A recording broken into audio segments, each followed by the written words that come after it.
بے شک میرا پروردگار دعا سننے والا ہے۔ اے پروردگار مجھ کو ایسی توفیق عنایت کر کہ نماز پڑھتا رہوں اور میری اولاد کو بھی یہ توفیق بخش۔ اے پروردگار میری دعا قبول فرما۔ اے پروردگار حساب کتاب کے دن میری اور میرے ماں باپ کی اور مومنوں کی مغفرت کیجو۔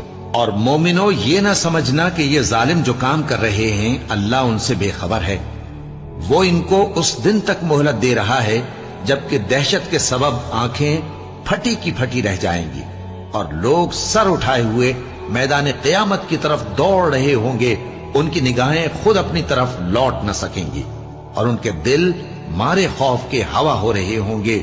اور لوگوں کو اس دن سے آگاہ کر دو جب ان پر عذاب آ جائے گا، تب ظالم لوگ کہیں گے کہ اے ہمارے پروردگار ہمیں تھوڑی سی مہلت عطا کر تاکہ ہم تیری دعوت توحید قبول کریں